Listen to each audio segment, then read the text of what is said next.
It is the penultimate episode of Par, guys. Welcome back to Fog Entertainment, and we're looking at this episode, which, of course, well, penultimate episode of season 3, sorry. This one is I Call the Shots, and we kick off where we sit down in truth between Tommy and Ghost. We've seen these sit downs a million times before, and like, I know Tommy killed Holly, right? But we're like 3 seasons in, and these two have really suffered no loss. Like, Tommy went to jail for like 2 minutes, and that is pretty much it, to say the least. But Milan is now beginning to like groom Tommy, so to speak. He's bringing him in to his inner circle, and we're led to believe at this point that Tommy is going to be okay with the murder of Ghost. And I tell you what, guys, he's not going to be okay with the murder of Ghost. Spoiler alert. Angela, of course, now has the phone that the leak rung Lobos on. She rings it, and when it answers, Mike obviously is on the other end of it. They both hear the helicopter, which makes him shit himself, realising that whoever rung him is inside that building. We then see Medina and Greg. They go to Tommy's mum's house and don't really find any information, but Greg searches the bin and he finds out that, in fact, Angela paid a visit. And what I don't get about this is, like, they've got the receipt for the pizzas, right? How could they possibly have got a receipt for the pizzas with a date and the credit card? I mean, that just seems very, very fucking suspicious that they've actually got the receipt just to free Tommy up, man. Ridiculous, but Greg obviously knows something's going on here. We've also got a career day going on where you've got Ghost and Tasha there. Ghost talking about his family and, oh, yeah, kids, grow up and be like me. This was filler, man. Penultimate episode, filler. Dre then shows up. He starts talking to Tariq and says, like, you need to stop hanging about with Slim because I'm your first friend. And the way Dre went about this was fucking pathetic. I'm your first friend. The guy's like 15, 16, right? He shouldn't be getting spoke to like he's 7 years old. Oh, I'm your first friend. Like, what? I know what he's trying to do, right? He's trying to keep him from him, right? Obviously. But at the end of the day, man, this is fucking embarrassing. Tommy confronts Ruiz, tells him, right, you need to get on board with Milan, but Ruiz is like, nope. And then Ghost gets a text message from Ruiz, and it turns out this is all part of Ruiz and Ghost's master plan. It's going to be bringing down Milan. Milan is going to be given time. Oh, yeah.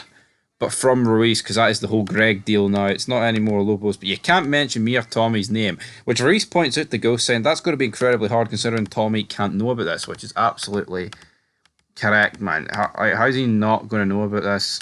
It's not looking good. Cantos comes over to Ghost and says, right, I need all the names on Stern's list. And he's like, aye, I'll give you it. Don't you worry about it. Where's this going to go for him? Who knows? Greg and Angela still seeing each other at this point. Greg's using her. She's not actually using him, though, which is, I guess you could say, makes for an interesting couple of arguments, amigo. Angela, though, is trying to find out who paid for the what is it? What's she trying to... the plane ticket for the cartel lieutenant guy to fly. Obviously, we know it's Mike, and you've also got Greg figuring out about the tip-off. But soon he'll find out that wasn't actually paid for. Things aren't looking good. Ghost then is confronted by Tommy. Tommy's like, what did I tell you about following me? He's gonna... Milan says one more time, and he's gonna kill me, big man. He's gonna kill me. Dre and Kenan have a bit of a confrontation. Kenan's like, here, if I was gonna kill him, I'd already kill him, so what the fuck's your problem? Besides, if you go to Ghost, what's he gonna do when he finds out you knew this whole time I've been with his kid? Exactly. Dre then warns Tommy about the whole thing. He's like, here, I'm the guy that saved you from the Koreans, damn it. So he was the guy that saved him from the Koreans. Absolutely brilliant. So Ruiz is wearing a wire. It's a button. This is just destined to go absolute tits up at this stage. But guess what? It doesn't. He manages to get through the meeting with Milan unprovoked and untouched. Well, he does get touched, but turns out he brought cigars, which I thought was quite interesting. While Kenan teaches Tariq how to shoplift during all this. Then we've got Ghost across the street at the English Guys Club, where as soon as he arrives to give Cantos the details, Stern's guest list, then the police bust in. But of course, it's Jackie Aprile Jr., so it was all corrupt. And like, can that Karen woman not see how fucking blatantly obvious that Ghost set that up to be, man? Honestly, it's ridiculous at this point. It really, really is ridiculous. And then Kanan not Kenan, sorry, Ghost and Tasha reconcile. They're back together, are. And she's like, no, you've got to go, or else the kids are going to think something weird is up here. But he tells her that he's got Ruiz on board with this, and then guess what? Tasha, in fact, rings the big man. Yeah. She rings Tommy, says about Ghost's whole plan with Ruiz, and that prompts Tommy to figure out that Ruiz is doing something here.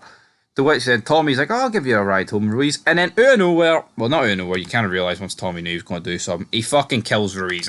And Ruiz has been here in this show since season 1, and Tommy just stabs him here, guts him like a fish, kills him, and then him and Dre dispose of the body. So, that's it.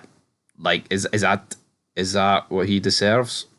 Is that what the big man deserves? Diaz, I think he got done dirty. I'm actually surprised though that they dragged this character out this long, but I felt there was still more to do him, man. I really genuinely think that. Mike then goes to the cartel guy's house. He gets rid of the evidence incriminating him. But as this is going down, Greg spots him coming out while he's going to meet. I believe he's going to meet Ruiz at this grocery store, but he's seen Mike coming out, so that's going to arouse some suspicions. Then Ghost and Tommy have a sit down and confronts him about the whole situation with Diaz. Yep, I killed him. Surprise, motherfucker. Then Milan tells Tommy, here, we gotta kill Ghost. So, for the millionth time, Tommy and Ghost are pitted against each other. They need to stop fucking doing it. Who are they trying to kid? Who are we trying to kid at this point? I actually really think that this season and show has picked up this season. But see this constant humming and ahhing about the potential fact that he might kill Ghost or that one of them might turn on each other. For fuck's sake, it's embarrassing. Like it's like the only you've got so much more potential with this show. It's a problem with this show, right? I'm not emotionally invested in any of the characters. No one has died, and I've went, that was quite sad. Now, when Kenan killed his son, I was like, holy fuck, what? But it was more like surprising at the fact he killed his son. I don't think there's a character in this show that could die, and I could feel, honestly, like, sad about it. And that's a problem for a show. Like, I'm actually more intrigued about the whole police storyline than I am the criminal side. Also, I'm looking forward to Kenan's return plot, guys, and also R.I.P. Diaz. But anyway, that is where this episode is going to leave you. I mean, what am I going to give us out of 10? Another solid episode for Par. I just think they've got to stop doing Tommy and Ghost fucking turns on each other, because I mean, we all know it ain't going to happen. But yeah, only one more episode to go this season, and then I'm actually going to add up all the average ratings and see what this show is averaged so far out of 10 at the halfway point, because of course there only is 6 seasons. There is all the Power books, which I'm looking forward to reviewing shit. But also, there is more episodes in the final couple of seasons, I believe, so it's not technically the halfway point, but in terms of seasons, it is. So until then, peace.